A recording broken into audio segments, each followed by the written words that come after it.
Kashmir Examiner, bring you the most in-depth political coverage straight from the heart of Jammu city. Kashmir Examiner Live Wire Special Correspondent Shahzad Ahmed Naik brings you an exclusive interview with BJP candidate Vikram Randhawa.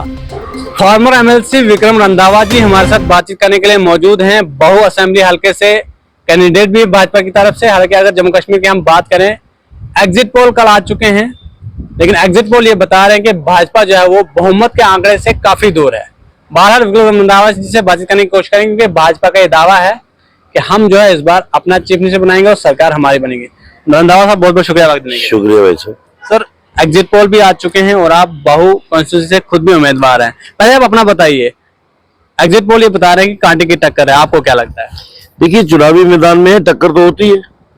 अब किसी को हम खुद को over estimate कर ले, दूसरे को अंडर एस्टिमेट कर ले, वो मुझे लगता है कि टेक्निकली भी आपको सूट नहीं करता है। और मैं तो वैसे भी कंपटीशन में रहना ज्यादा पसंद करता हूँ, और कांग्रेस तो कंपटीशन में है ही है, मना नहीं कर सकते। पीडीपी भी कंपटीशन में है, डीपीएपी भी कंपटीशन में है। सबने वोट लिया होगा, वोट शेयर ठीक से डिस्ट्रीब्यूट हुआ कि नहीं हुआ ये तो अलबत्ता हर तरीके को पता लगेगा। पर मुझे इतना यकीन है कि मेरी कार्यप्रणाली, कार्य पद्धति को मद्देनजर रखते हुए इस कॉन्स्टिट्यूंसी में मेरा 30 वर्ष का कंट्रीब्यूशन है। इस कॉन्स्टिट्यूंसी में शायद ही कोई ऐसा इलाका था जहां पर मैं परिचित नहीं था। बीजेपी से हटके भी लोग जो है मेरे साथ जुड़े हैं। वो सिर्फ नाम के तौर पर जुड़े हैं कि एक कार्यकर्ता जो है हमारा स्थानीय कार्यकर्ता है, और इसके लिए इसको अप्रोच करना बहुत आसान है। तो मेरी जो एक्सेसिबिलिटी है वो एक बहुत बड़ा इशू रही है चुनावों के दौरान। कि सबको मालूम रहा है कि मैं चाहे 2.5 साल 3 साल ही एमएलसी रहा हूँ, उस दौरान भी हमने एक्सेसिबिलिटी 24/7 रखी है। और अब चुनाव लड़ने का मौका मिला है तो वो चीजें कहीं ना कहीं लोगों ने रिकलेक्ट की है। और मेरा एक बेहतरीन गुलदस्ता है इस विधानसभा में अंदर। हमारे सिख समुदाय का अच्छा वोट है, मुस्लिम समुदाय का अच्छा वोट है, हिंदू समुदाय यहाँ डोमिनेशन में है, लेकिन मैं तीनों खित्तों का मुझे वोट लेने का सौभाग्य प्राप्त हुआ है। अलबत्ता अब जो सब कुछ दूध का दूध पानी का पानी आरती को हो जाएगा। और मुझे यकीन है कि भारतीय जनता पार्टी बहु विधानसभा क्षेत्र अच्छे वोटों से जीतने में कामयाब होगी। एग्जिट पोल कुछ बता रहे हैं 20 से 25, कुछ बता रहे हैं 25 से 29, कुछ 24 से 32, लेकिन बहुमत से दूर है। अब अटकलें ये लगाई जा रही थी, जिस तरह से बीजेपी के लिए पहले ये कहा जा रहा था नेशनल कॉन्फ्रेंस के साथ हो सकता है अलायंस करेगी। रंधावा साहब, इसको थोड़ा सा आप क्लियर करें। देखिए, Bharatiya Janata party national party है। अब जम्मू कश्मीर में अलायंस जो है भारतीय जनता पार्टी का पहले भी एक रीजनल पार्टी के साथ हुआ था।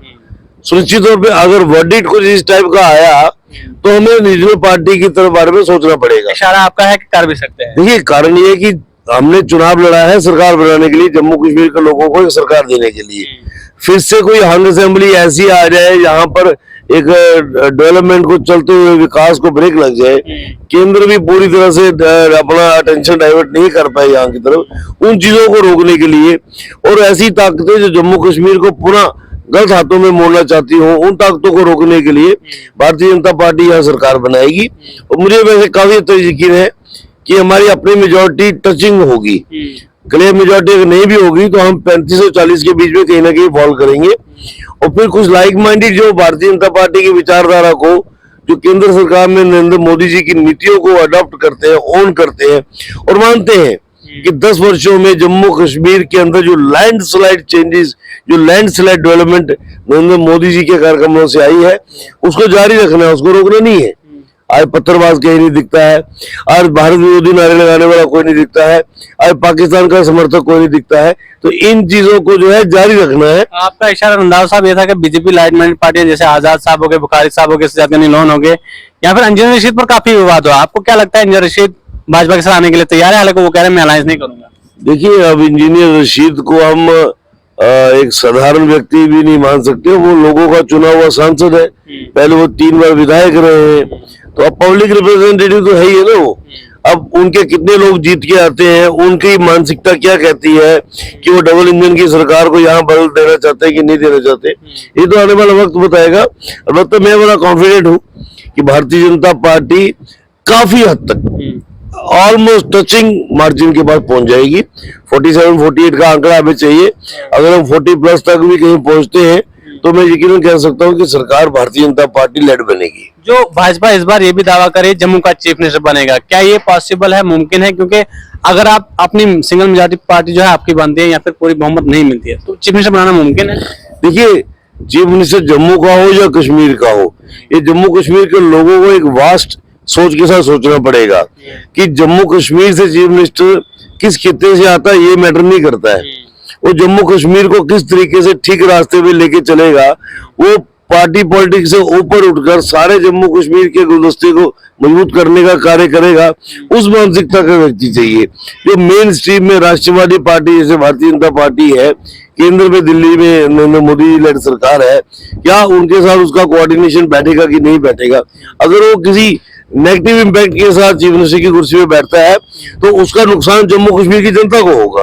अलबत्ता इन चीजों को विराम लगाने के लिए मुझे लगता है कि भारतीय जनता पार्टी लेड सरकार बनेगी। चीफ मिनिस्टर हम जम्मू से देते हैं या कश्मीर से देते हैं, हमारी पहली प्राथमिकता है कि chief minister Bharatiya Janata party का हो। कुछ लोगों के दिलों में अभी भी ये सवाल पैदा हो रहा है, ये डर पैदा हो रहा है कि अगर भारतीय जनता पार्टी यहाँ मेजोरिटी में नहीं आई, यहाँ बीजेपी का चीफ मिनिस्टर नहीं बना, तो वो जो है यहाँ रियासत का दर्जा जल्दी बहाल नहीं करेंगे। आप क्या कहना चाहिए? ऐसा नहीं है, आप किसी को अपने घर में डर लगता होगा तो हम क्या कह सकते हैं।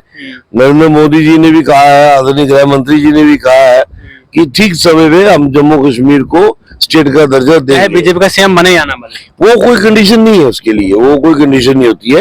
वो उचित समय देखेंगे जब स्टेट असेंबली स्ट्रांगली रिकमेंड करती है, जो एलजी एडमिनिस्ट्रेशन है उसको फॉरवर्ड करती है, तो देना तो पार्लियामेंट नहीं है। तो मुझे लगता है कि जिन लोगों ने स्टेट का दर्जा लिया है वही स्टेट का दर्जा वापस दे सकते हैं। बाकी किसी की हैसियत नहीं है कि कोई डंके के चोट पे आगे जैसे बोल सकता है कि हम जबरदस्ती ले लेंगे, छीन के ले लेंगे।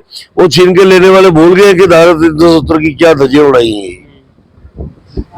जम्मू के चीफ मिनिस्टर की जब बात चल रही थी तो चौधरी लाल सिंह ने कहा अगर जम्मू का चीफ मिनिस्टर बनेगा तो दावेदार सिर्फ मैं ही हूँ। अब ये उनकी अपनी सोच हो सकती है, उस पर मैं तो टिप्पणी नहीं कहूंगा कि उन्होंने ऐसा क्यों कहा है, या आप वही बता सकते हैं। आखिरी सवाल आपसे जानना चाहूंगा कि भाजपा का नारा शुरुआत से ही रहा है 50 के पार। रंधावा साहब को क्या लगता है कहां पर कमियां रहेगी कि जो हम 50 का आंकड़ा जो है पार नहीं कर पाए? देखिए, कमियां तो कहीं भी नहीं रही है। हमने खास करके जम्मू की 43 की सीटों पर पूरी ताकत लगाई है और मुझे लगता है कि जम्मू हमारी उस ताकत को बड़ी मजबूती से आंकलन करके आगे बढ़ाएगा। 8 तारीख को पता लगेगा। अलबत्ता 50 तक हम क्यों नहीं पहुंचे हैं, इस पे इंट्रोस्पेक्शन करने के लिए हमारी पूरी टीम है। और भारतीय जनता पार्टी के अंदर चुनावों के बाद नतीजे कैसे भी हो, हम चुनाव जीते हैं, चुनाव में हमें नुकसान हो, इंट्रोस्पेक्शन डीप लेवल पे हर जगह होती है, तो यहाँ पर भी होगी। चलिए, बहुत बहुत शुक्रिया। फार्मर एमएलसी विक्रम रंधावा जी हमारे साथ बातचीत करने के लिए मौजूद थे। उन्होंने तमाम तरह सवालों के जवाब जो है बड़ी बेबाकी से दिए और उन्होंने एक बात साफ कर दी है कि मुझे उम्मीद है बहु असेंबली हल्के से बीजेपी जो है वो भारी मार्जिन से जीतेगी। इन्होंने ये भी कहा कि कांग्रेस, पीडीपी और डीपीएपी भी कंपटीशन में है, इस बात से जो है हम इनकार नहीं कर सकते। लेकिन देखना ये जरूर होगा कि 8 तारीख को जब नताइज मंजर आम पर आएंगे तो भारतीय जनता पार्टी के लिए जो एग्जिट पोल में कहा जा रहा है वो एग्जैक्ट पोल में जो है वो तब्दील होते हैं या नहीं, या फिर भारतीय जनता पार्टी का जो नारा है 50 पार का, अपने चीफ मिनिस्टर का, ये तमाम तरह बातें जो है, इन तमाम तरह सवालों के जवाब जो है वो 8 तारीख के बाद ही मिलेंगे। बहरहाल आप लोगों की क्या कुछ राय है, आप लोग अपनी राय कमेंट सेक्शन में जरूर दीजिए।